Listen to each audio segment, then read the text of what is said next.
the people, H-Town Stories. I'm your host, Nick Ramirez. Today's guest is a Boston native, and her name is America. Go ahead and say hi to the crowd. Hi, people. How are ya?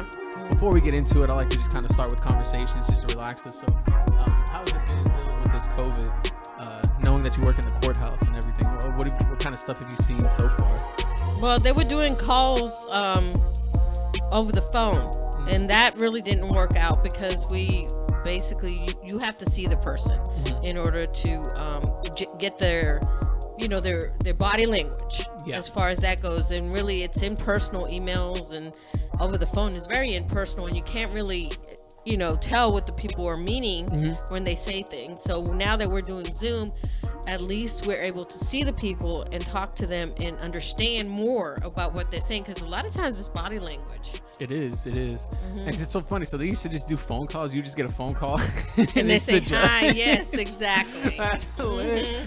And did you have people just like forward it or like not answer? Yeah, forward it and not answer and all that. But I think the judge likes that better, the Zoom, so that he can see them and talk to them. That's true. Well, let's cheers it though. Cheers. Cheers it to the crazy past that is your life. And so, where did you grow up at? I grew up mostly in Brockton, Massachusetts. Your parents were, you second generation, first generation Puerto Rican? We were first generation Puerto Rican. Both my parents came from Puerto Rico in the 60s. In the 60s. So what made them come over? Jobs. Jobs, because they didn't have any money. They were very poor. My mom was the 11th child. Oh my goodness. It was such a different time back. Everybody seems like my father had the same. He's like, oh yeah, I was like, 8 of 12. And you're like, what? Like there's nothing else to do back then. Exactly. So they were very poor. And my mother only went to third grade. Third grade? Third grade, because they couldn't afford to send her anymore, any of the kids, because they couldn't afford to dress them. They couldn't afford the school supplies. Wow. They couldn't afford any of that. So they had to help them work. At third grade. So, I've taught third grade. So that's 7-year-olds, and she already had to go to work. Yes. What kind of job was offered for her? She worked around the farm, around the house, and she also worked in the butcher shop. Oh wow, so she's good with a knife. Oh yeah. That's my real dad. Yeah, she's real good with a knife. Oh wow. So then your father, so your mother didn't have any more than a third grade education. Exactly. She's done a number of jobs, and yes. So your father, what about his life growing up? Well, my stepfather who raised me. He so you didn't know your actual father? No, not till I was 18. Not till you were 18. Wow, that's okay. We'll get into that in a little bit. So your stepfather, what about his life? He actually had a little bit better than my mom. He went to school, and when he went to New York, he came over with his family, and he actually attended high school in New York. My mom was married to my real dad, and my stepdad was my real dad's stepfather. I mean stepbrother. I'm sorry, stepbrother. Okay. So that's how they met. So the tree's straightforward. Right. So you have your mom was married to her husband, and then she got remarried to her husband's stepbrother. Okay, that's pretty interesting. Your mom grows up in Puerto Rico. They decide to come over. How does she come over? Like when I hear she came over in the 60s, I think about the movie that comes to mind is West Side Story. Because West Side Story, I think it was maybe in the 50s or 60s when it came out. And the main people in there, the Sharks, which are the Puerto Ricans, and then the Jets, which are just the good old boys. I think about that when I think of Puerto Rico, because that's the thing I have closest to, because I don't really know what that is to be over there. And I always remember the big song from the Puerto Ricans where it's like, this is America. I can't remember exactly what the name of the song is, but how they accurately described still the same things that are going around now, where it's like she's like talking about how you can go to America and you can drive around in your Cadillac and big car, but then the guy counters back with, you have to have 10 in a room to be able to live in America. Exactly. And so it's so true. Families live with families. Yes, and especially when you have immigrants that come over. And so you said that she came over with cousins and stuff, and so she lived with them for quite some time. And what was one of her first jobs when she got over here? She got in a factory as a seamstress. That seems to always be where a lot of the immigrants go to, especially back in the day. Yeah, my real dad was a janitor there. So he cleaned up the pieces that she threw on, or that everybody threw on the ground. Yeah, that's how they met. And he just hung around her table all the time. Exactly. Yeah, pretty much sure. I'm pretty sure that's how it is. They got married in New York, and then I was born. Then she and my stepdad started a store, a little bodega. Mm-hmm. They sold candy and food to the neighborhood, mm-hmm. and a lot of more of the Hispanic. At the time, there was a lot of Irish people. And then little by little, the Hispanics started coming in. And so she sold to them and she sold to the Irish. But mostly I remember helping her in the store and selling penny candy. Penny candy. She had that's an old statement for our generation. Yes, penny candy. She had all different kinds of candy in these canisters. And little kids would come in, and we had these little bags, paper bags, and they would just buy. We'd count out the pennies, how many pennies little kids happened to drop on the counter, and we'd give them as many candies as they wanted. It was penny. That's amazing. Penny candy. And then 5 cents. They started getting to be 5 cents, and then 10 cents, and now forget it. No, there's no way. So, like, what are some like the fondest memories you've had when you were younger? The winters were pretty bad because we always had to have so much clothes, and then my dad always seemed to not have enough gas in his van, so we get stuck on the highway, and us kids had to get out and push him out of the snow. And of course, Dad would be still in the car. Yeah, yeah, because he'd always run out of gas on the way home from the store. And it'd always be snowing, and so we all had to get out and push the car so he can get closer to the exit so he can go get gas. That is hilarious. People around here or in this area, they're never really going to have to truly experience, where you have to put on 6 layers of clothes just to be able to walk from here to the mailbox. Oh, yeah. If not, you could die. Yeah, but when we lived in Jamaica Plain, the school was about maybe more than 6 blocks. And and if it was snowing, we'd have to walk in the snow, and it was pretty hard. It's like basically walking on the beach in the sand, especially if it's deep. You have to. It's not as poetic as people make it seem. No, it's not. Where they look out and it's all beautiful. It's not like that. No. And everywhere you went, there's coat racks. At the school, you had, you didn't have your cubby.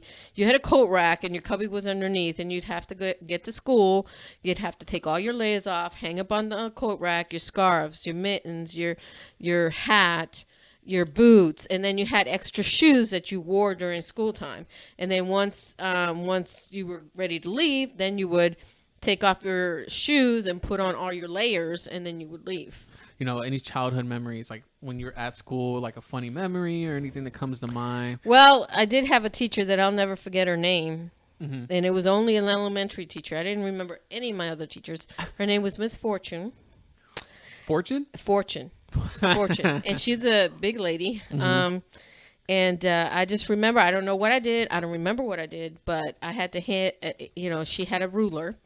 And if anybody stepped out of their line, you had to put your hands palms up, and she would swat you with the ruler. Wow. So good, wholesome corporate punishment is what you're saying. Yes. Good corporal punishment. Yep. She would beat your hand. And the more you resisted, the more she really hit you.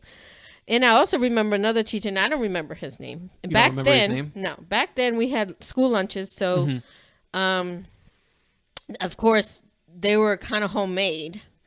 The cafeteria was in the basement, so we had to go down to the basement, and there was called a lunch monitor. So you would have to go down there, and they would give you trays full of these little lunches. They looked like TV dinners, but really they were just like a plate with food on them that they put.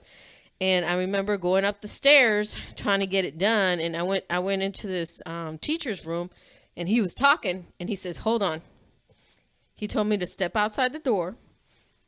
And he goes, "I'm going to teach you patience." Patience. Mm-hmm. He goes, "I want you to stand there with the tray in your hands until I finish talking. Do not interrupt me." Wow. Because I interrupted him when I walked in with a tray of food because he was doing his speech. Mm-hmm. So I don't remember how long he had me holding that tray for. But to and you, the tray is heavy. Yeah, and to you as a kid, though, it's not, for any kid, 5 minutes is like eons compared to what it truly is. So you could have been standing there maybe 10 minutes, but 10 minutes could have felt like 7 hours. Exactly. So then when he was done, he told me to come in and place the tray. So I placed the tray and I left.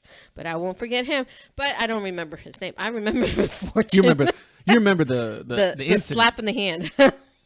There's no way we could get away with anything that you just described. Do you think that we need to go back to all of that or halfway to that? Like, how would you? I would say halfway to that, only because I know it was a lot more respect back then. I was so scared to come home with the teacher telling me, I'm going to tell your mother. Yeah.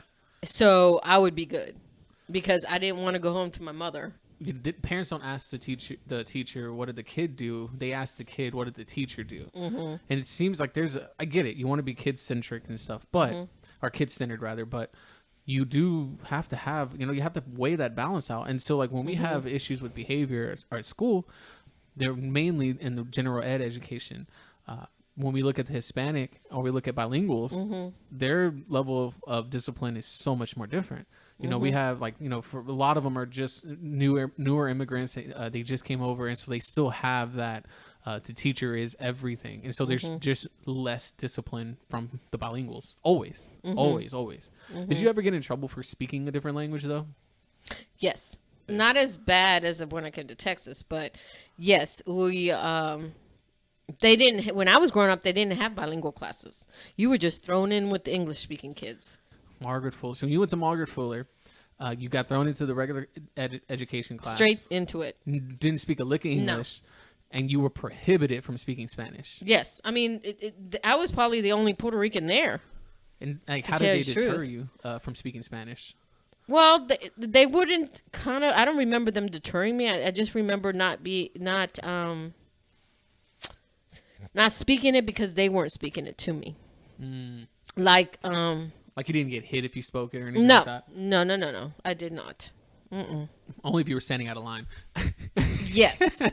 Yes, exactly. Because I had my father told me that if he spoke Spanish, he got hit, and he went to school in Lubbock. I saw that a lot when I came down to Texas. I could not believe that.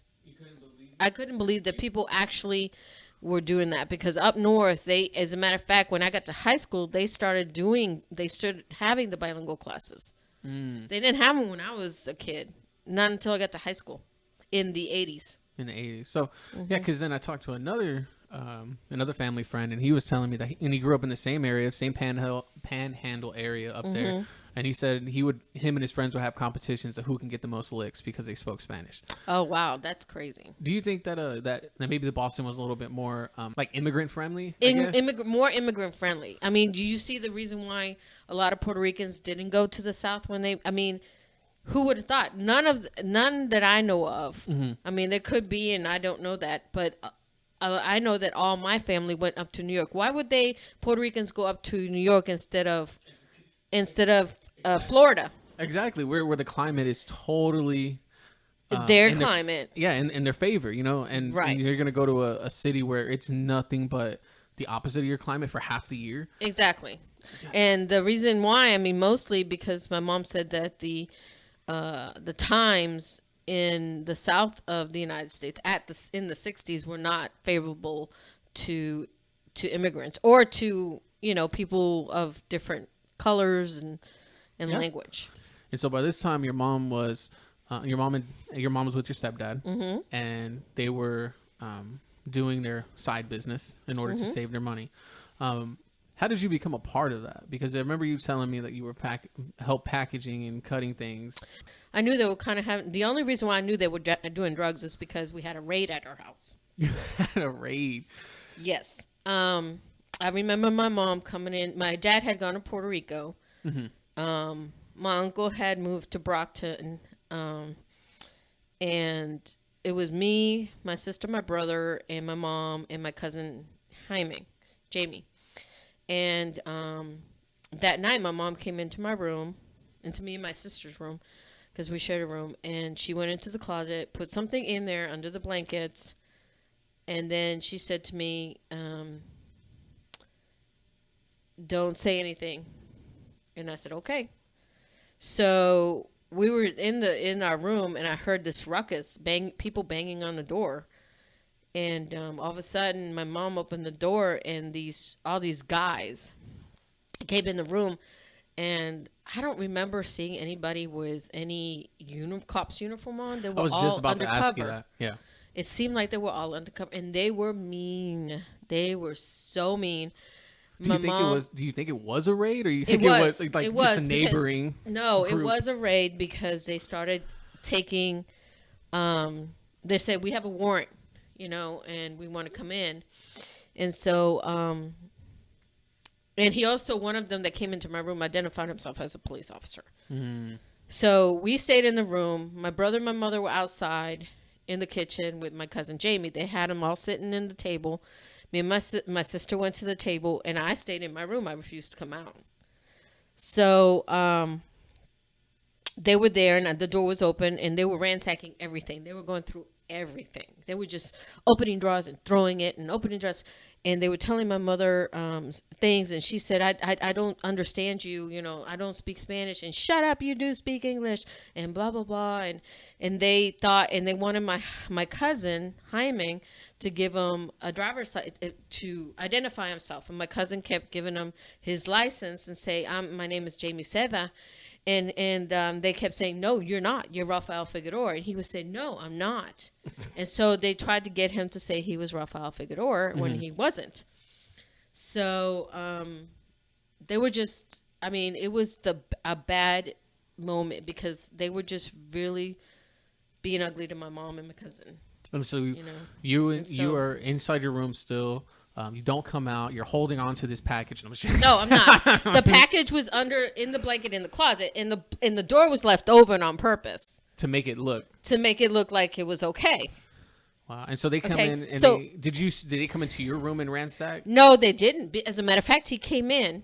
Okay, he identified himself. He sat.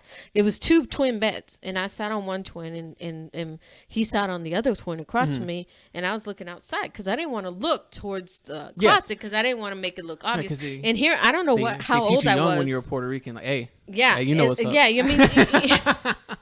I knew that we were in trouble because of the way they acted. I said, But, how smart were you? Because we were what age at this time? I was in 4th grade. I don't remember how old would I be. 9 or 10. Yeah, 9 or 10, and you knew enough to be like, my mom is hiding something there, and I can't say anything to not look there because the cop will know to look there. That is insane. So I looked out the window. I'm looking out the window. And he comes up to me and says, hi, I'm so-and-so. I'm a police officer. And I said, hi. And he says, are you okay? I was like, I'm a little scared. You're yelling at my mom, And he's like, well, I'm so sorry. He goes, is there anything you want to tell me? I said, no. He goes, is there anything in your room that you don't think belongs here? Or something like that to the effect, because I can't remember exactly everything he said. But I do know that I said no. Mm-hmm. He got up. He just looked around, and then he got up and he left. Wow. And then they finished up whatever, and they left. And my mom was crying. My cousin was crying. And my mom, she was very upset. So, and then the next thing I remember now from that experience, that's all I remember was the ransacking and all that. From that, I remember we move into Brockton. The next thing I know, we're moving to Brockton. Within, would you say a week or a couple days? I don't remember how long it was. But I know. Did it feel like that? Probably in your memory? Probably real quick. Mm-hmm. Probably real quick. And they destroyed everything. They were breaking stuff. They weren't just opening stuff. They were actually destroying stuff. They weren't actually, they were looking, but they also destroyed stuff just because they wanted to. And they were trying to scare us, basically. Did you feel like you had any PTSD about that? Were you afraid that another No, I just distrusted police officers big time. Because of that? Oh yeah, in other incidences in my life. Mm-hmm. All the officers that I met in my lifetime when I was younger were not law-abiding. So you got raided, and y'all just, in my mind, I'm thinking y'all left within a week or gone. Probably, I don't remember and so how long it was. I just remember that. All right, we are back, and we are back after a small break. So after the raid, you guys went to Brockton, Yes. Massachusetts. And so why Brockton? Why not, like you said, I see your mother saying that she didn't want to go to the South. Why not New York? Why to Brockton? Why stay within Massachusetts? Because I already have family there. My stepfather's brother moved there with his wife and kids and her kids, and I think that they had friends there to begin with, and so we moved there. And so whenever you got there, do you remember what your mom or your dad like got right into doing? They were still doing the store. They worked that store 24/7.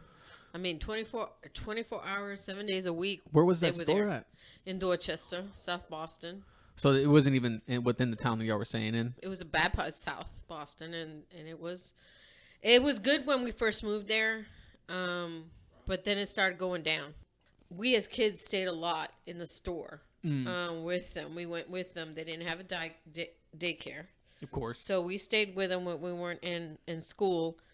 My dad would work in the mornings. My mom would take us there after school, and then we spent most of our afternoons there, and then come back in the evenings. You know, after a while, we got some competition. Another Puerto Rican made a store across the street. Of course. So then it happened where we changed over to liquor store. Oh, wow. Because they were taking a lot of our business. So my mom and dad said, where's the next best thing that we can do that, we don't have competition in this area. So they got a liquor store. So there was a lot of innovation at that time, too, for them. Yeah. Well, once they became a liquor store, they had a lot of regular customers. A lot of the poor people would come and cash their Social Security checks or their welfare checks at my mom's store, and then they would buy beer or whatever. Wow, so you got exposure to a lot of alcoholics at a young age? Yeah. And so a lot of the police officers, at that time when I was a kid, the officers walked blocks. Yes. They walked up and down. There was So you had a neighborhood cop. Yeah, a neighborhood cop. Yes, so they would walk up and down, up and down, up and down. Well, we had that for a little while, and then they stopped doing it. But then we had the officers that come around, with their cars, and they would be the number one people that would go in my mom's store, take a 6-pack without paying, and leave. So my mom, of course, always kept paying. She kept paying the police association because, of course, they would come around and ask all the businesses for money. Mm-hmm. And but they were the number one crooks. First off, I give it a hats off to your parents for innovating and recognizing that competition was probably going to eat into their profits, and they made the change to be able to have a liquor store, and so the remaining of that store was a liquor store for pretty much the remaining of its life, and it still is. So did you have any encounters with a lot of these alcoholics that you would have? Well, yeah, I mean, typical customers. These were just other people that would come in and try to rob the store. And they got robbed a couple of times when we weren't there in the evenings. Yes. My mom and dad, were the last ones to leave, and then we all piled in with the money, And I would see a couple of our regular people too would come in with bags of perfumes and cosmetics and things they stole from the drugstore down the street. And my mom would buy some. And so we had a lot of that. It's hot. It's real hot. We had a lot of that for Christmas presents. And you still lived with it wasn't just your family. You had a bunch of families that lived with you, or did you live with cousins? Well, at this time we lived in the projects. When we moved to Brockton, my mom, actually, we lived in a house, an apartment, then when we moved there first. And my aunt would sometimes come from New York. Okay, yeah, when we first moved there, I remember we lived downtown Brockton. And my mom and dad still had the store, and they would swap off. Of course, my mom would work in the mornings. My dad would stay with us, and then in the evenings they switched out. And my cousin worked there too. And I remember, now you're talking about walking to school. I would walk miles to school in the snow from there because the school bus didn't come pick us up. Because at that time, the first school you were going to, it was within blocks. And within blocks. Once you moved, you were within miles. Miles, right. They didn't have a bus for y'all? If they did, I didn't know about it, or my mom didn't know about it. But I know I walked a long way to get there. Wow. But anyways, that burned down. The apartment? The apartment burned. Were y'all in it when it burned down? At Thanksgiving, my aunt was cooking a You can't turkey. glaze over that. Like, oh my like God, I know. Happened. It burned down. My aunt made a turkey, and she took us. She thought the turkey was fun, and she took us down the street to the store. All the kids. Oh my gosh! When we came back, the turkey was on the ground outside, and the fireman was in the apartment, and all our Thanksgiving was on the ground outside. Oh my God! And the dogs were inside the mattress because they made, I guess the dogs just dug their way into the mattress so they can get away from the fire. So thank goodness the dogs survived. But yeah, that was, and then we lived in a hotel for a little while. And then we got we went to, there is a place in Brockton. It's called Ayuda para los Latinos, or the Hispanics. It's like a LULAC kind of thing. But it's not LULAC. It's a different name because it was Puerto Ricans mostly, and, Caribbean people. And so they helped us get an apartment, a townhome in one of the projects, which was a nicer projects than you've ever seen before, but it's still the projects, And so we lived there for a while, and that's basically where we grew up, in the projects there. And so that after you got there, that's where you pretty much stayed until you were 18-ish? Yeah, until I was in high school, right.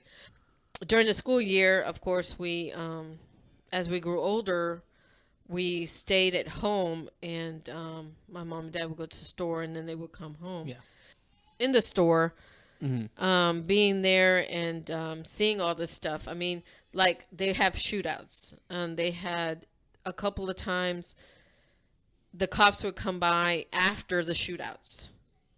And my mother decided that the gangs were more, they would hang out in front of our store. So my mother decided that the gangs were more useful than the cops, because she said the cops would come in, they would steal all our stuff, steal my mom's stuff, just take stuff from the store, gin, whatever they felt like it, and left. So one time, this lady, one of our customers, got stuck outside. Her car wouldn't. Left her keys in the car, and I was there at the time, and so we called the cops. So the cops came by, and they tried to open the door and get her keys out. They couldn't do it. So they left, and the poor lady was left. What am I going to do? They just told her, like, oh, yeah, well, we're can't sorry. get in there. Sorry. See you later. They didn't have a gym. Right. Well, she was not of Caucasian persuasion. So, so my mom went out there, and there was a couple gang members out there, and my mom said, "Hey, can you do us a favor and just open her car door?" My goodness, he went up there and opened it in 2 seconds. That lady was in the car and on her way home. Of course. So my mom's like, "Okay, you know what? I'm gonna stop paying the police force their dues, because they weren't helping her. They were not helping her at all." So at that time, your like, not just your parents, but people in that Boston area that had a shop, they would pay dues like, to the police association. And the dues was under the table. The dues was like, they came around. I don't know. Department. No, she sometimes wrote checks, but I think mostly she gave them in cash. Like, do you think that was now, and with knowing that what your parents were doing on the side, do you think that she did that because they found out that she was doing stuff, and they were trying to keep him off the block, or it was just a way for them to protect him? No, because they kept harassing the storekeepers. They kept wanting more money. Okay.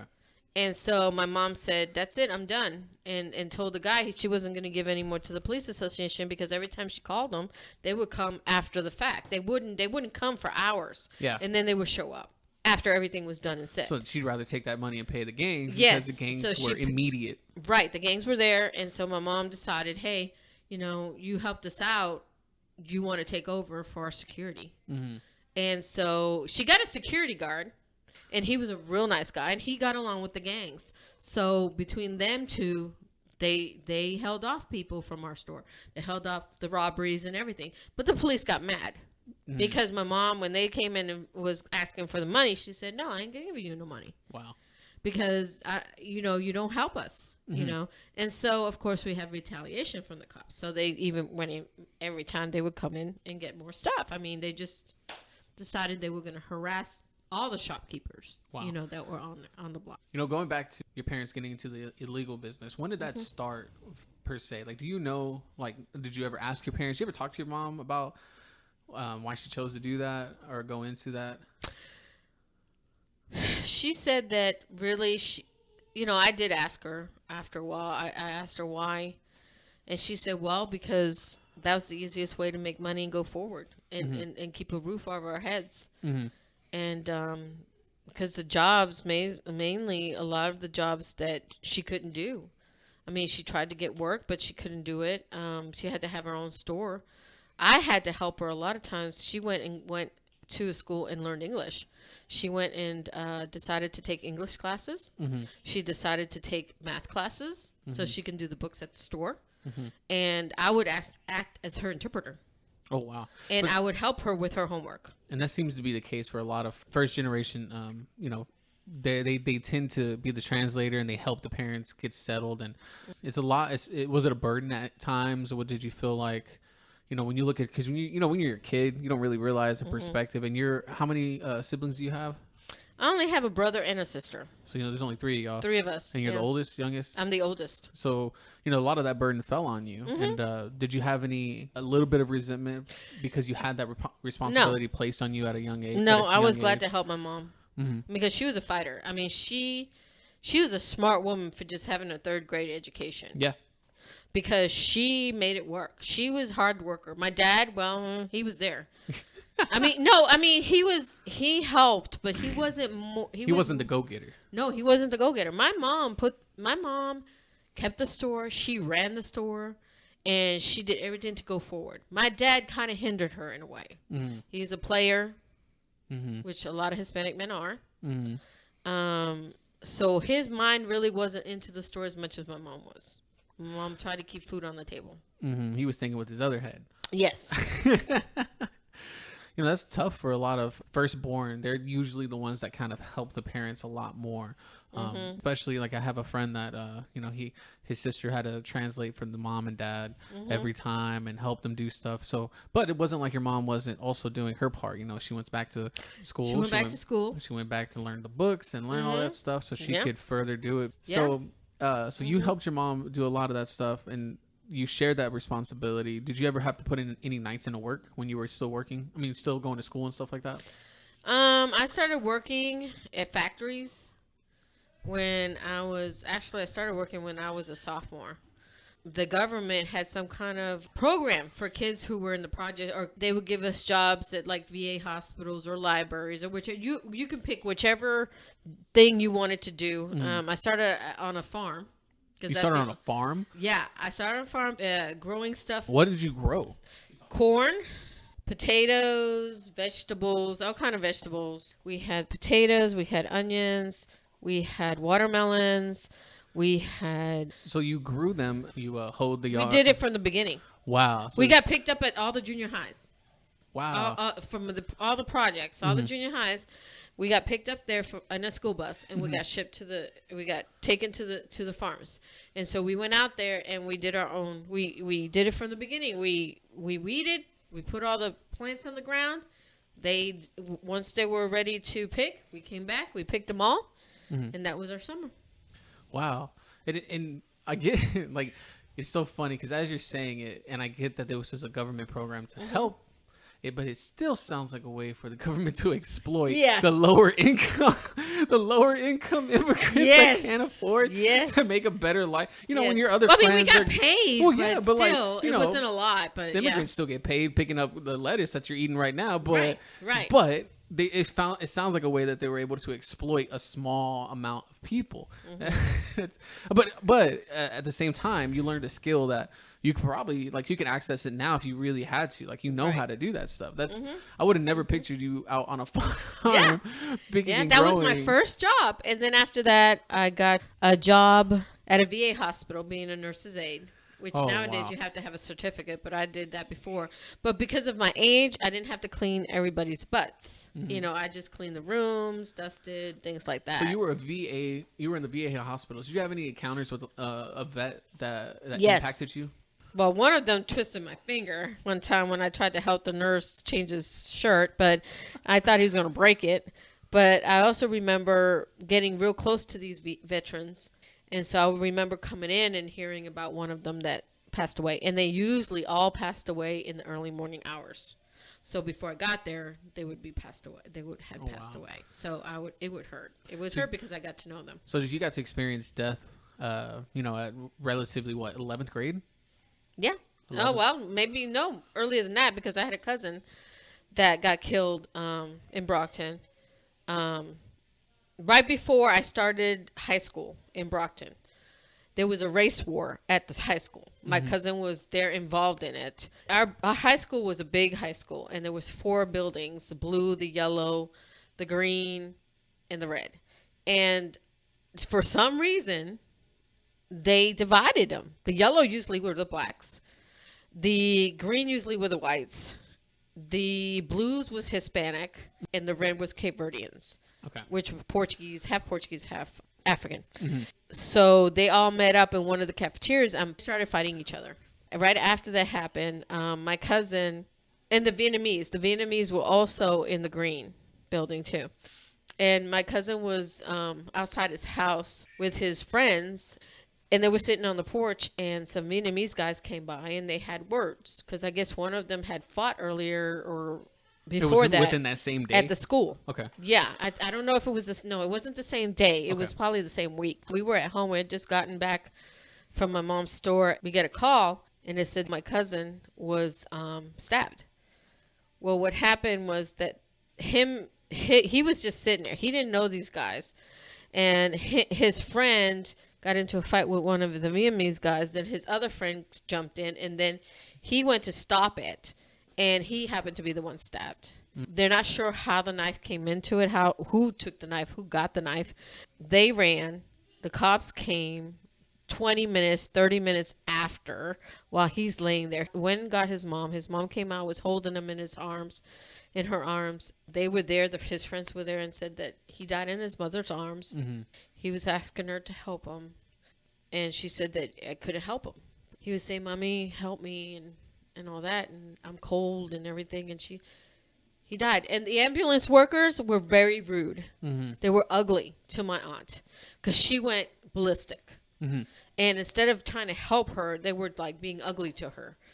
They didn't understand what she was saying, but I heard that they were very, very terrible. They handled her son's body awfully. They just dumped him in the ambulance. They didn't take any care with him. So then when they came back again out, because my uncle called them because my aunt was going crazy. She couldn't keep still, couldn't keep nothing. And they came in, they were not, and I was there by that time. And I remember hearing the ambulance drivers like, well, she just needs to shut up. She just needs, So she was given drugs to kind of calm down and everything. And ever since that, she's never been the same. Well, after that, they got him. They charged him, and then he went to jail. He bonded out. He went to jail. And then I remember striking. We all went. All the Puerto Ricans that I can remember in Brockton, we went and we striked in front of the courthouse. Really? Yes. So you were part of a protest at one point in your life? Yes, I was. You had a sign? Yes, I was. Because Do you remember what your sign says? I didn't remember. I just remember marching with everybody. All I knew was I was mad because of the fact that the police officers. What year was this? 1979. As a matter of fact, in his case is actually one of the cases that's on that website that will tell you which way not to do something. Like a lot of the young attorneys, like people who are learning law, that is a case that they look at. Because of the fact that the police officers had the evidence, but they put it in their locker and they forgot it, or they conveniently didn't have it on them. We did the protests, but either way, he got off scot-free. He's got off because they could not find there's concrete evidence, and a lot of the stories were complete. I think at that time, a lot of it's out there, guys, if you want to find it. Yeah. So, that's crazy. And I would still like for it to be resolved. I mean, we never got closure on his case. His dad never got closure. He placed it on the floor of his cruiser and proceeded with the passengers to the police department. Wow. I gotta read this. This is insane. So it just shows how messed up this person did it, and he was able to get off. Yes, he was. Mm-hmm. That's so sad. He was able to get off. And so, so we raised a lot of money and got his body shipped to Puerto Rico like his parents wanted to, and I've visited his grave several times, just to see him. So you've got to experience death at a younger age, and we still haven't covered what I really wanted to talk about, which was the whole you being a runner at a young age. So well, my uncle, he was big into that stuff, and he would have us when we stayed at my dad's house. If he did a drug run, he would have us put the stuff in our jackets and walk down the block. And if their car came up, we would just hand it to him. Did you know what you were handing over? Well, yes and well, yeah. I kind of knew. I knew. I mean, and then also when they had a big run, when we got home, we were the ones to sit there and count the money. Put the quarters and the dimes and the little the little the little container, the containers, and also when they got too much Coke, we would they showed us how to cut it. So when they got behind and they had too much, they would have the kids help them cut the lines, cut it into grain like powdery, and then put them put it in bag. And then the marijuana, we got the job of taking the seeds out. Wow. So we would have the marijuana, and we would, take the seeds out, and then we would put them in the little bags and weigh them, And and again, you're at what, 9 or 10 doing this, or are you older? We were at junior high. Junior high. Okay, so you were junior. So you're old enough to know exactly kind of what you're doing in a way. Yeah. And so you're doing this, and did you ever, you're cutting lines of Coke. Like, did you get exposure to that in your system? It's an absorbent kind of material. If you touched it with your hands, did you have gloves on? No, we didn't have gloves. I remember that, and I don't remember getting anything. I mean, all we were doing was... You weren't like, oh my God, I got stuff on my hands, and you just wiped it on your eye. No, I don't remember doing that. All I remember is having the little razor blades, the little old things that they put in the shaving thing. That, and we cut it up into lines. Did anybody ever warn you, like, don't touch this, don't do anything? They just said don't. I mean, they said if you want to try it, try it. That's what they told you? Yeah, because you might not like it.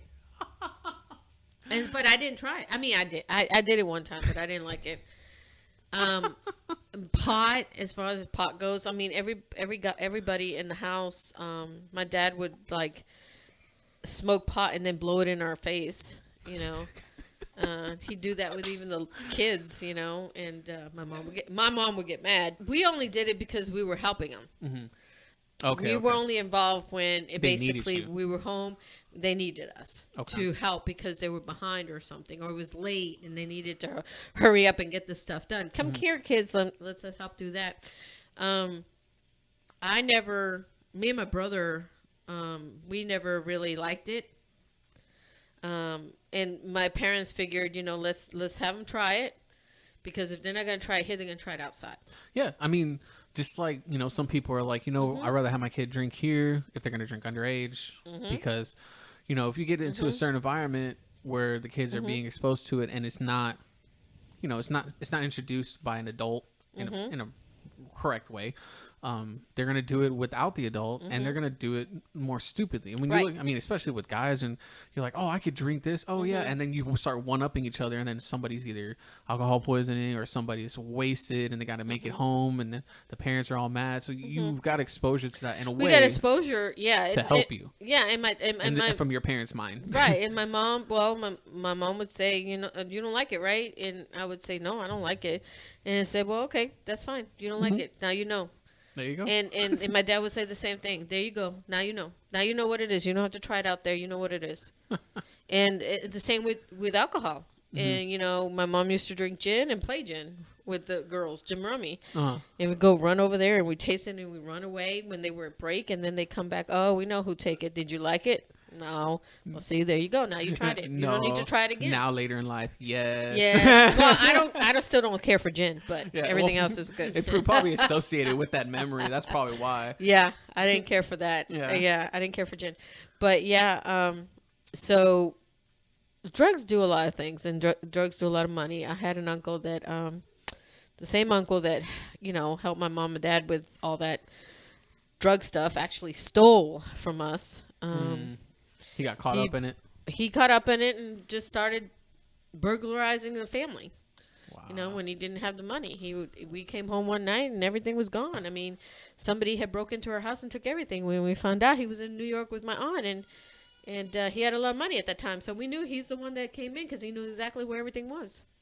After your parents moved to Bronxton, did they continue messing with that stuff, or after that they kind of went straight? When I was in high school, they went straight. They didn't need it anymore. They had enough with the liquor store. They were done with it, and they were done with my uncle.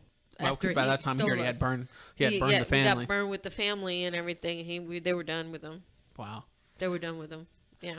So have have a brother to steal from you, and he introduced you into that, and he got caught up, and so now we'll get away from that and go into high school. So you're in high school there, and you started doing the farming, and you started growing stuff that we can eat now instead of other stuff.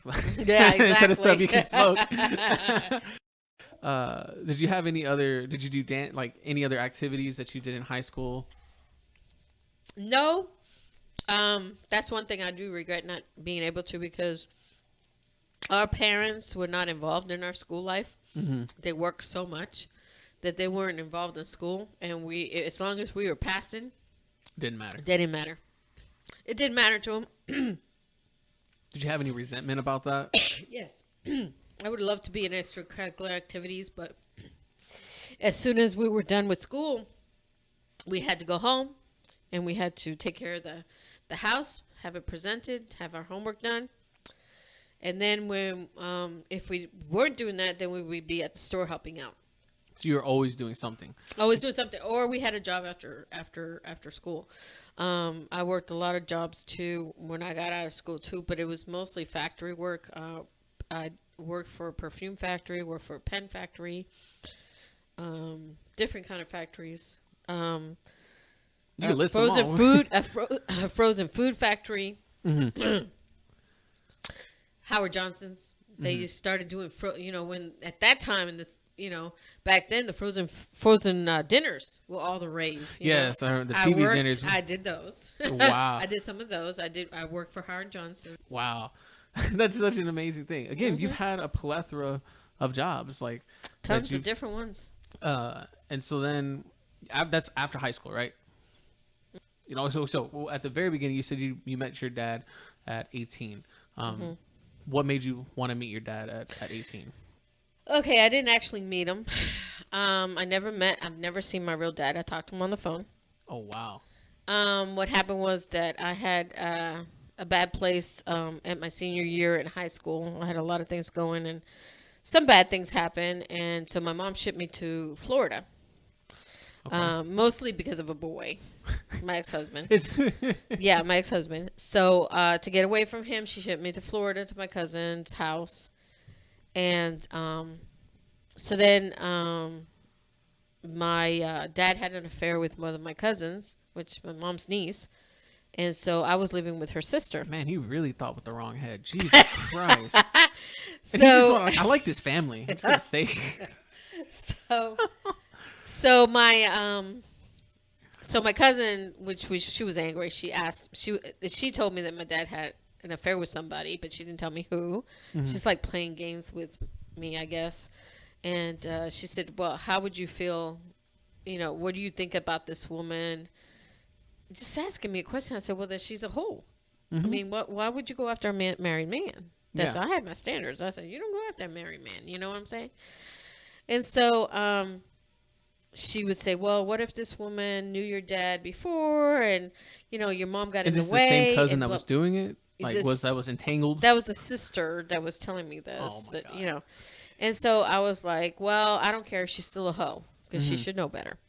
Anyway, so then she finally said, "Well, I just got to tell you something that you don't know." And I said, "What?" I said, "Your stepdad, nameless, is not your dad." I said, "What are you talking about?" And you had no idea at this time? Well, I had a feeling. Okay.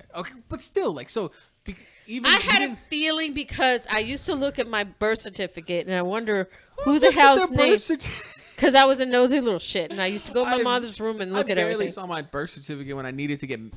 I know, I was nosy. I got into my mom's stuff all the time. Oh my god! And so I was just looking. So you looked there and you didn't see. I saw a name. Okay. And my mom would tell me that because of the government, because of the fact that she was, and everybody does this. I'm not saying it's right, but because she was getting federal aid or money, welfare money, that she wasn't supposed to put down the husband's name because she didn't want them to go after him or whatever. Mm-hmm. So that was a name that she just gave him. Yeah. So she gave the people at the hospital when I was born. She is so good. She looked you straight in the face, was like, I'm still going to tell you a lie. Yeah. She didn't want to tell you. Right. And I get that. She didn't want to tell you. That's fine. Right. I mean, that's... So, but I still didn't had... know anybody else except for your stepdad, right? Yeah. If you looked at and I saw the difference in the way my stepdad treated my brother and sister. Mm-hmm. And if you look at us three, you can tell the difference. I am a lot lighter. Mm-hmm. A lot lighter than my brother and sister. They look more... they look more the same than I do.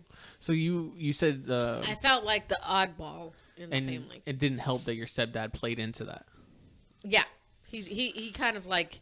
Can you remember an instance where you were like, huh? Like, where you kind of felt it? Like, where you really, really felt it? Yeah. I mean, he... Like it was Christmas Day and everybody got a gift except Jeanette.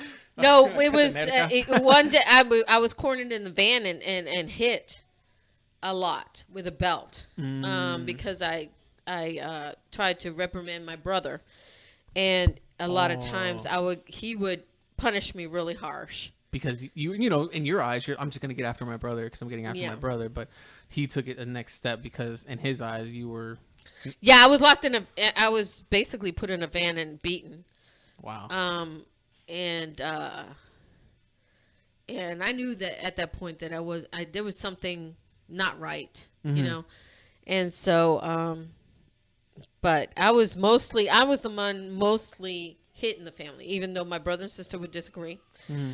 But because they would say, well, you're a bad girl. Well, I don't feel like I was a bad girl. I felt like they just didn't understand what I was going through, or maybe I knew something in the back of my mind. Maybe I remember. I mean, I didn't remember my dad, but I was young enough where I started to feel it the older you got. Yeah. And I remember one time I was outside coming in, picking up the laundry, and my grandmother, which at the time I thought was my step grandmother, really was my grandmother.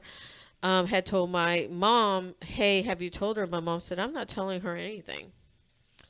And so everybody kept a secret. Everybody knew except for me. But like with the passage of time, you understand where they were coming from. But there's just a feeling that you got, even though you didn't know, like you just knew.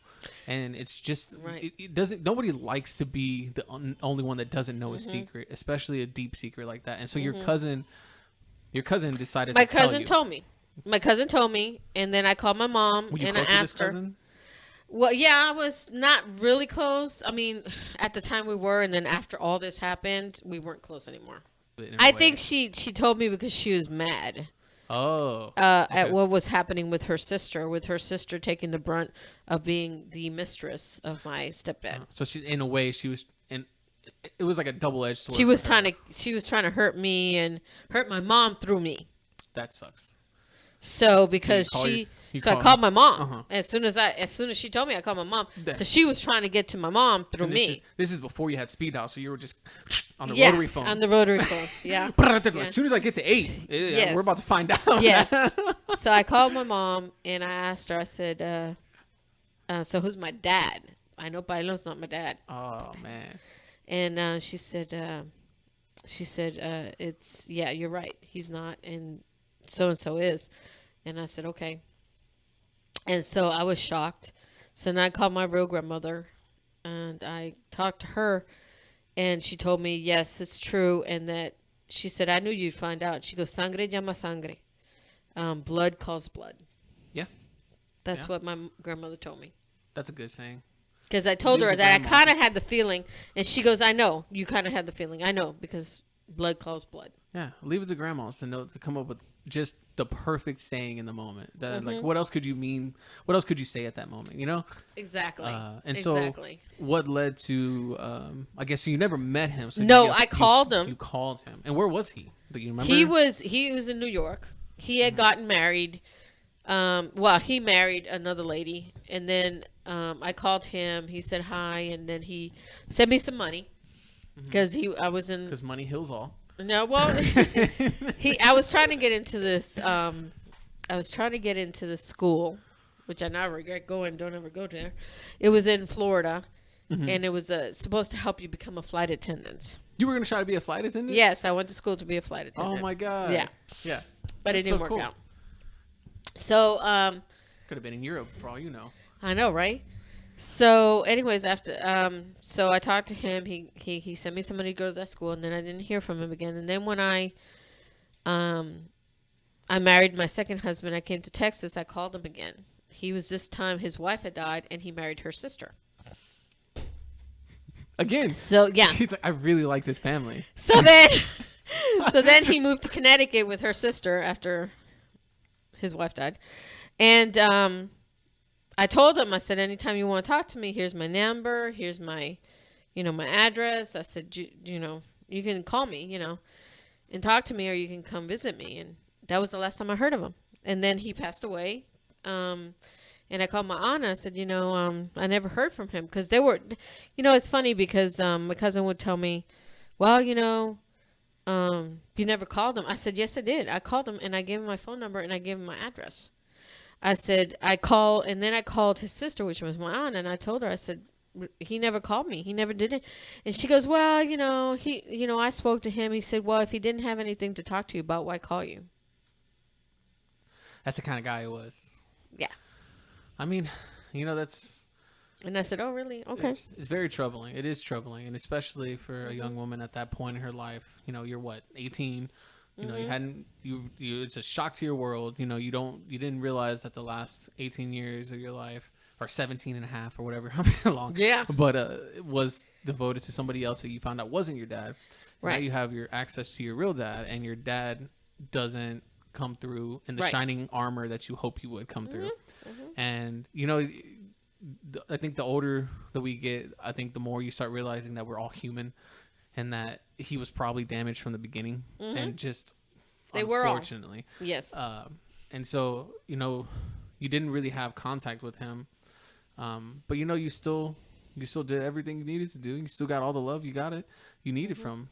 You may have had to not replace, but in a way replace that fatherly love. And so, who was that person that kind of gave you that? Was it still your stepdad? Or was it? Like looking back? Did you find? I never really had a fatherly love. Now me and my stepdad really talk, and we're better now. But as far as what I see from other people, I never had that, and I don't expect it. Yes. Anymore. The men in my life, mostly for the most part, all the men in my life have not really shown, had to be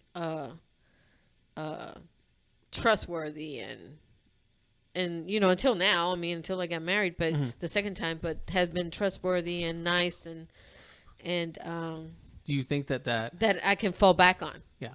Do you think that encounter changed the shape of your life? Because that's a monumental moment where you're just about to be, in a way, for some people you're already an adult, but you're getting launched into this adult world, and then your world's shaken, and you're navigating this without that sense. Like, were you still close with your stepfather after that, or did you kind of deter away from it because you were just upset? Like, looking back, we were talking everything, but I never really I have a hard time talking to men with personal stuff than I do with women. Yes. I more tend to shy away from men, and especially if men yell at me and stuff. Yeah, I don't like that. Yeah. It's a thing that still I'm not as there's a lot of other girls who are okay with talking to guys and expressing themselves and doing things like that. I'm not. I'm not. I never really knew how to talk with men because I didn't have that with my dad. I didn't have any of that. You didn't have that with your stepdad either? No. Never. Mm-mm. So I'll touch base on that again later, but let's travel to, when did you come to Texas? I came to Texas in 1993. I had just gotten divorced from my ex-husband, and I had a restraining order against him because he was being. Are you okay if we talk about that? Yeah, I mean, I have a restraining order because he threatened to kill me, threatened to kill my kids, set fire to the house with my kids in it. And so you moved really fast. Yeah. Okay, so where did you meet him? My ex-husband? Yes. In high school. In high school. And I was a sophomore. So this is the one that you said that they sent you to Florida because you were head over heels for him, basically. We'll say that because I don't know the details. Yeah. But so you still end up getting married to him. Yes. How long were y'all married? Not long. About, let's see, Danny was about maybe 6 years. Yeah, 6. 6 years. How far into the marriage did you realize, shit? 2 years. 2 years. What was the incident that really was like? Because you have when you when first my get sister married, you caught have these him. goggles on, When my right? sister got him with a girlfriend at one of the IHOPs. Ooh. And I was pregnant with our son. Wow. And he got caught cheating. Yeah, my sister basically pulled the hair out of that girl that was in the car with him.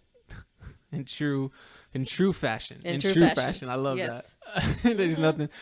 I mean, if you he kept going with the car, and my sister had her hair in her hand. Wow. She called me. And so, where were you when you got that phone call? I was at the house. I was about 8 months pregnant. Cooking dinner. I'm No, setting a better scene there. I just picked up the phone, and my sister said, "I just caught him with a girl." You were standing in a bowl of hot water to soothe your feet. I'm just kidding. But yeah. So I always I like talking about these things. Why? I don't know. I'm fascinated with the human aspect, the human journey. These are experiences that, I always say, like you've said, you said earlier your husband has a boring life. I feel like I have a boring life. I have a very traditional upbringing. It's black and white. It's boom, boom, boom. And these stories are what I think some people don't like, especially nowadays. Some people just don't give a crap to listen. That they don't understand that, somebody right next to me is going through 10 times what I'm going through. And, pain is relative.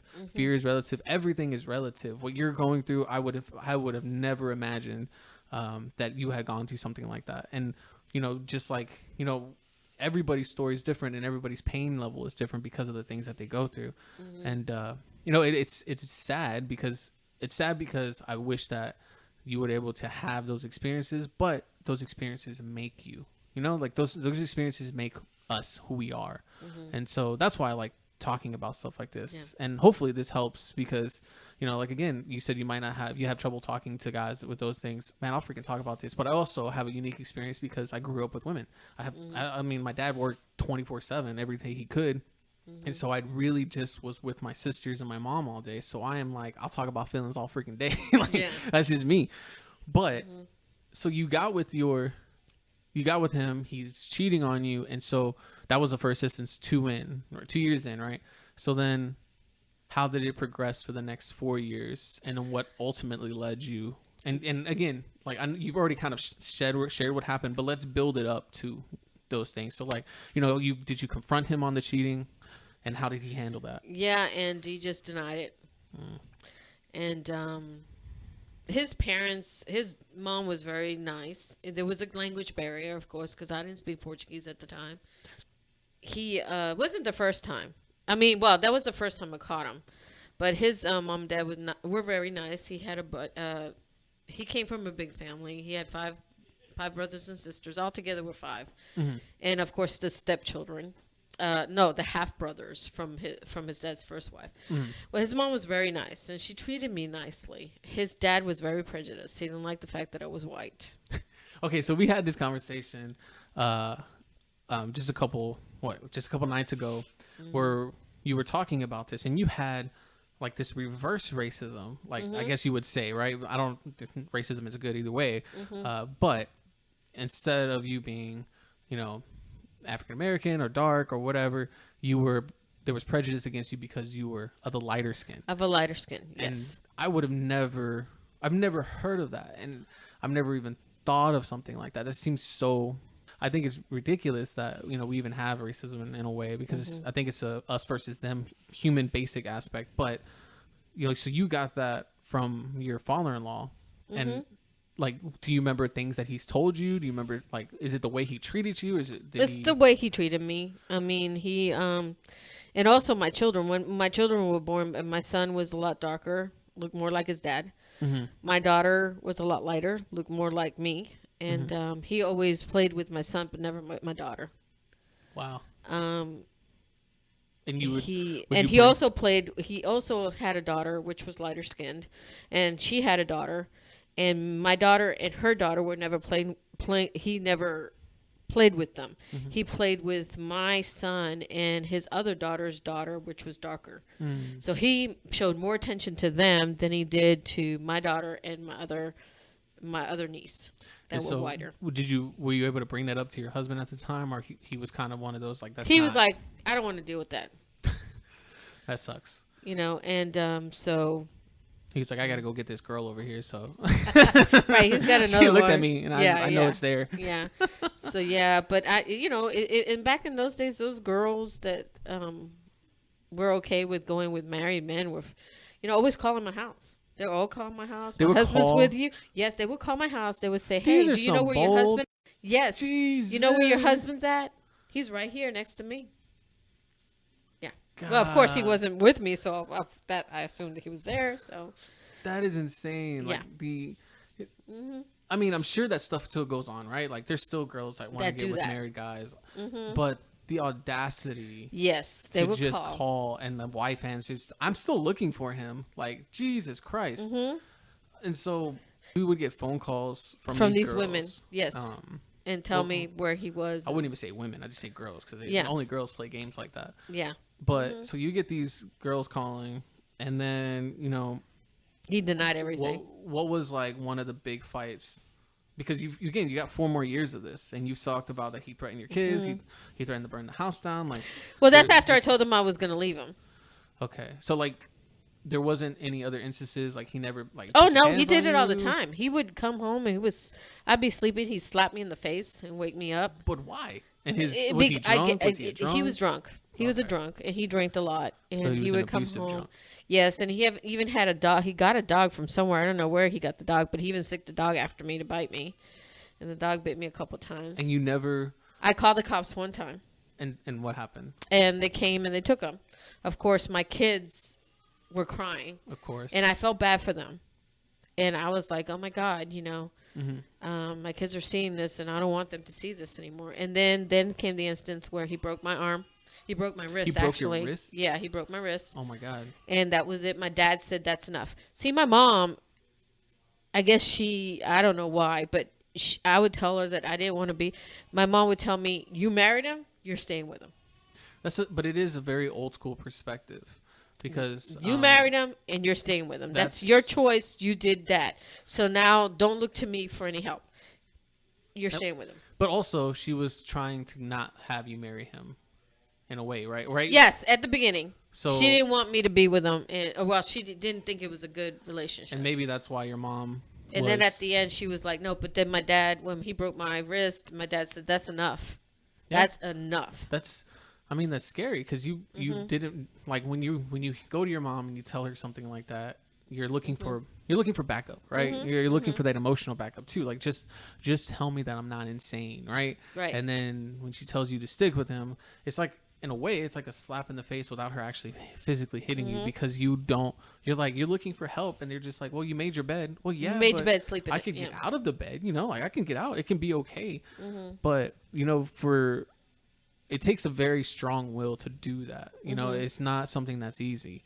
And so, I understand that you stayed for as long as you can for the kids, but I'm also glad that you got out, Yeah, I did. And it was not a good way. I mean, what happened was that my dad made an arrangement with my brother. My brother was stationed in Fort Hood, and he told my brother to come up there and that my brother was going to pick me up. So I told my job, they were good with it. My ex-employer, God bless his soul, he is a nice man wherever he is. He was an angel. He told me that he would go ahead and pay me until I got a job in Texas. Wow. He said, you need to leave. So what happened was we planned.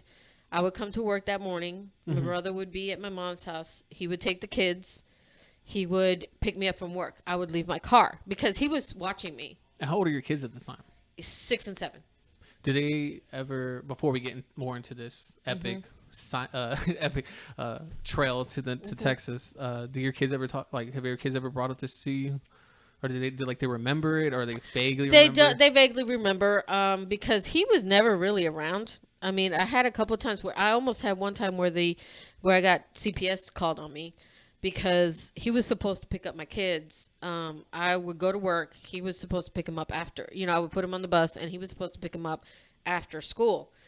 And so there was a couple times where the kids were outside in the backyard, and they were in elementary school. The neighbor would see my son out there freezing in the cold. Wow. Because it was snowing, and nobody was there. So I would have to call my dad, and my dad would go pick up my son or my daughter, because their father wasn't there to pick him up, and he was hardly there ever. He, when he got into his moods with women, he would stay at their houses. He got to the point where he would just not come home for a week or. Man, this dude was a straight gigolo. Yeah, and so well, I found out after that he was doing drugs, and I did not know. He didn't bring the drugs to the house. Like hardcore drugs? Yeah. Oh, wow. This is after I left. Yeah. Massachusetts. I found out he got picked up and was sent to jail. And so backtracking a little further before we get into this trailer to how they snuck you out into Texas. Yeah, they did. I went to work that morning, and I left my car there, and my brother came by and picked me up, and all I had was my suitcases, clothes in a suitcase, and that was all I came with to Texas. Wow. That was it. And a pocket full of dreams. Yeah. And so how did you land in Houston, out of all places? You could have been anywhere in Texas. You could have went to the smallest town. Well, no, I ended up at Fort Hood with my brother, and I got me an apartment in Killeen. I started working for Texas Instruments. Then I met my second husband at Texas Instruments. That's where I worked. Yeah. Wow. So then I came to Houston with him, and they asked me why I would leave beautiful Central Texas for Houston, and I said, well, because I'm getting married. So you came out of this marriage, and how long were you out of the marriage before you got with your second husband? About 2 years, 3 years, 3 years. During that time, how do you feel? Do you feel like you were focusing on yourself and your kids? Did you feel like you were like, I'm off, man? I was getting by. Like, I was just getting by. I was poor. I was a single mom. Trashy car. The car that I bought, the man was in the Army. He screwed me over with the car. I was lucky it ran half the time. My brother was there, for support if I needed him, but it was only my income, my kids, and it was hard. It was tough. And if it wasn't for my old employer would send me money till I got a job, I wouldn't have made it. That's how I got to pay for the car that I bought down here. Because he was still sending you checks? Because he was still sending me checks. And once I got a job at Texas Instruments, he stopped sending them. But he was a godsend for me. That is truly a blessing. Shout out to that guy. What jobs, what employers ever do that for I don't think we could do that now. We got payroll and all this other crap. Like, nobody cares. I mean, this dude, like, legit cared. He knew your story enough. Like, I'm sure you would show up with you showed up with your broken wrist. Did you have any other injuries that you showed up to work with? He told me I was a good employee, a great employee. But the thing was, he would call the office, and he would threaten me over the office phone, and everybody at the job knew that now. And he told me, he said, what are you going to do? We can't keep having him. I mean, it's really not good for the other people at work because of that. And then I told him what my dad and everybody planned to do, and he says, well, I'll help you. Wow. He says, I will pay you. That is a godsend. And he said, you have been such a good employee for me. And he said, I'm going to help you. That is amazing. And so you were able to get by with that. Like you said, it was very tough, and it was a tough 2 years. I mean, man, again, just a story that I would have never pictured. And so let's get into how did you meet your second husband? Well, I worked for TI, and they were security all the time. I mean, you couldn't get into the place unless you had a badge. Mm-hmm. And so, because they did a lot of NASA stuff and everything, and so he worked for GE, General Electric. Yes. And General Electric, and I did I did a lot of the accounts receivable. So I did the guys' trips and airline tickets and things like that. So I would get their airline tickets and and all the you get them set up and all that, and then I pay them for their I paid them for their trips, like if they did gas mileage or this and this and that. Okay. So I would have airline tickets ready for them when they come over and stuff, because they did a lot of work outside. So our ticket printer, our American Airlines ticket printer went down, and so he showed up to fix it. Mm-hmm. So that's what happened. I mean, he showed up. I walked all the way over there, got him, walked back. I did that several times because he had to keep going to his van. Mm-hmm. And so, I mean, me, unlike the way I am, I just kept talking to him. And then finally, one time, he says he don't remember it, but I really remember it. I said, I always been curious. I said, do guys in Texas always wear their boots to bed? You were so straightforward. Yeah, just straightforward. Well, what was it that made you fall for this guy? I guess his blue eyes. Mm-hmm. The ocean eyes. The ocean eyes. There you go. Mm-hmm. Mm-hmm. So after that, y'all, you started dating? No, he had another girlfriend somewhere, and so he called me like 3 months later asking for a date. And then we went on the first date. So you met him, and then you didn't hear from him for 3 months. For 3 months. Wow. And so at the time, I didn't know he had another girlfriend. Anyway, so so when I got prepared to go date him, I had my cousin come and babysit my kids, and my brother said, "Here," gave me a pocket knife. He said, "If he starts anything, you stab him in the thigh, and you take off, and call me." Oh, did you ever tell that to him? But there's no cell phones. Did you ever tell that to him? Yeah, I told him afterwards. Yeah, I mean, there was no cell phones at the time. So he said, if he tries anything, you stab him and get to a phone, and you call me. Get to a payphone. Find a person that you can borrow a quarter from, and then get to the payphone. Right. But he's like, he handed me a knife and a quarter. Yeah, he handed me the knife and said, "Hey, this is what I want you to do. If he starts any shit, just stab him in the leg or stab him somewhere and get the hell out of the car." That's crazy. And so, I got to ask you, so like, once you start dating, fast forward to when you're dating and stuff, were you scared or were you nervous about bringing your kids around? I had this one thing. If you didn't accept my kids, you didn't accept me. And I'm going to tell you, first of all, I have kids. So when we met for that first date, I sat there and I said, okay, before we start this conversation, before we do anything, eat or anything, I want to let you know before you start paying for stuff. I said, I got 2 kids. Because if I got to pay, I got to leave. Yeah. I got 2 kids, and there's another point I have to bring up to them because, of course, when you're Hispanic and you got biracial kids, you have to let them know, especially if they're white. I mean, because they might accept you because you look white, but they're not going to accept your kids. Yeah, I mean, when you really think, you have to think about that. That is a really good point. I would have never thought about that because you are very weta, very light complected. Mm-hmm. That's something that you didn't think about because you, in the back of your mind, you still hear your mom or whoever telling you that, for certain people down in Texas, it's not fun. And so that was a big concern of yours. Yeah, that was one of my main concerns. Mm-hmm. So, of course, I told him, I said, I'm a mother. I got 2 kids, and they're both biracial. Mm. So I just want to let you know up front. And if you have a problem with that, then we can end it. And he was like, what race? No, what's so crazy is that after the date, he was fine. We went on the date. And then the next time I saw him, he invited me to go out to eat Chinese with my kids. Oh. And that was the moment. That was it. That made me tear up too. That was a good moment. That was it. I was like, really? You want the kids to come? He goes, yeah. Yeah. So he met them and all. How long were y'all together before you actually got married? About a year. We were dating in Austin. He lived in Austin. Yes. So we dated. We drove. He drove back and forth and I drove to him. I wanted to talk to you about motherhood.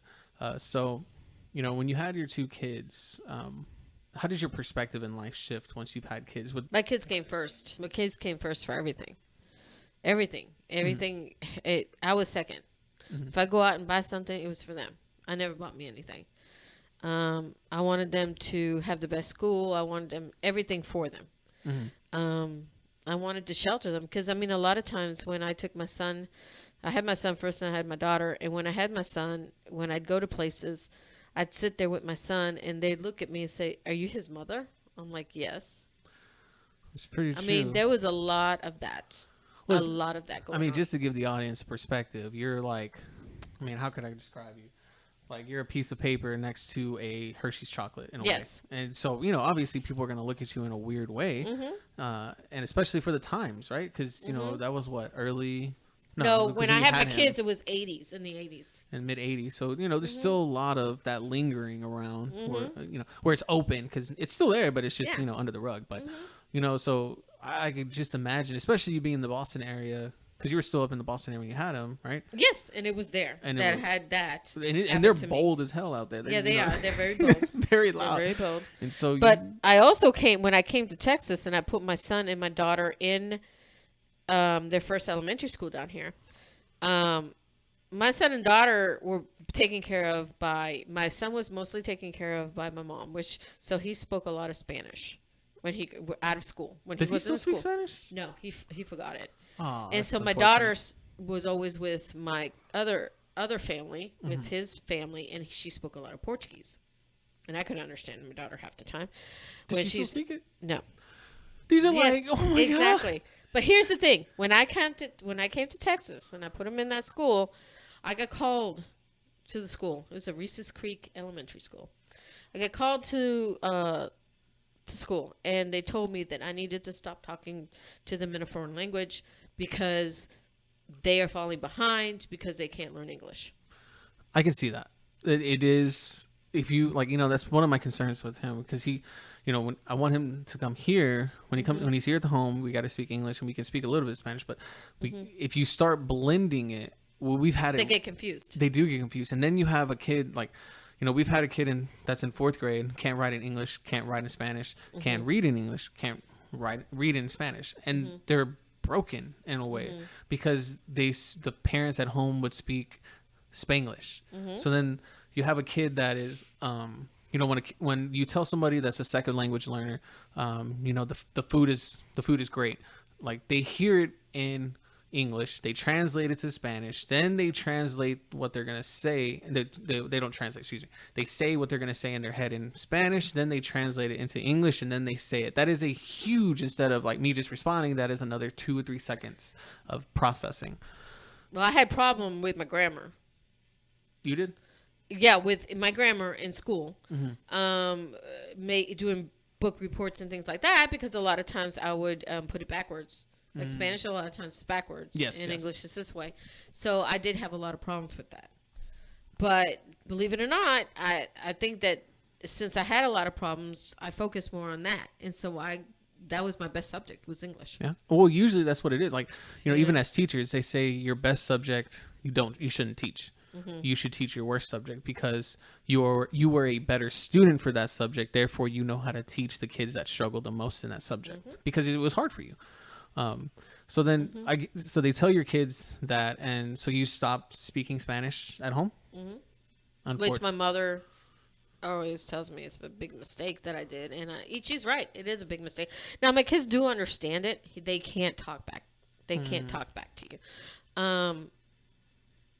I wish they would have, but they don't have. They don't have it in the home anymore. Yeah, one of my best friends is bilingual, and I was around him forever. When younger, and I never picked it up. I just never did. And it's something I wish that I did, and I always tell my parents. My parents both learned it later in life too.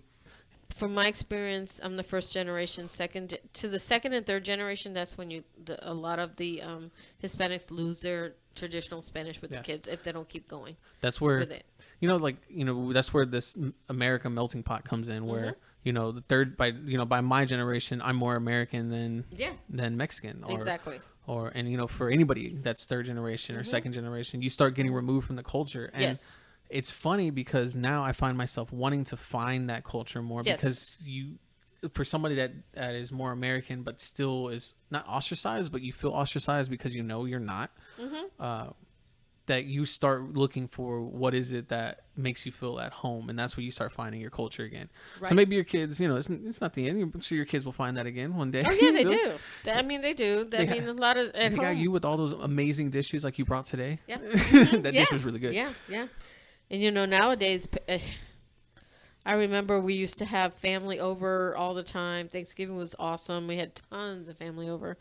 Now you don't see that anymore. No, you don't see how family gets together anymore. The family is so broken. My mother's family, they don't talk to us. We don't talk to them. It's kind of that, things that happened and nobody gets over kind of thing. Or nobody wants to talk about. Nobody wants to talk about it. I mean, just like what I'm going through with my family, like nobody wanted to talk about it. And when they wanted to talk about it with me, it was a talking to, it wasn't a talking about. Right. And so that was the difference. And when I decided to stay away just for a little bit, just to kind of figure out where I needed to come from, that's when they decided they don't want to talk now. I'm like, all right, it's fine. So I feel that, I understand that there's a lot of brokenness to the family units, and I don't understand how to get that back, but somehow it has to, because the only thing we should have is family. But just like I said before earlier, but you find that family in other places. Well, I feel like I'm getting older. We're going back. Like now, I'm getting back together with my other cousins. We have Facebook, so we're able to, what we didn't have before. Yeah. Because I'm here by myself in Texas. I mean, I got no other family but my kids and my husband. Yeah. And all my family is everywhere. But now we can get on Facebook and we can do Facebook Live, and I can chat with my cousin in New York, my cousin in Florida, and my brother in Colorado, my sister in Rhode Island. You can Zoom now. I can Zoom now. We can all get together and talk where we couldn't have if we didn't have that technology. Yeah. And I think with that, we're going to end it here. And I think there's some other stories that we could probably go back into, but I think we had a great conversation. Okay, cool. Thank you for coming out and doing this. And again, I want you to feel like it's a therapeutic session.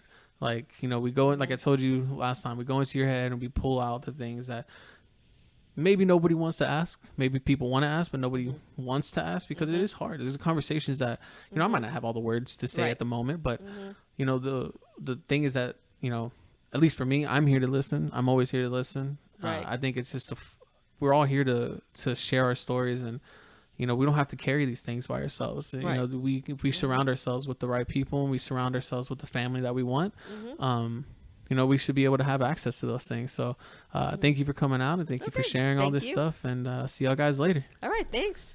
Bye.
That's the end of the episode. Thank you guys for listening. If you enjoyed it, please hit that like and subscribe button down below to get the latest updates. Until then, see you guys next time.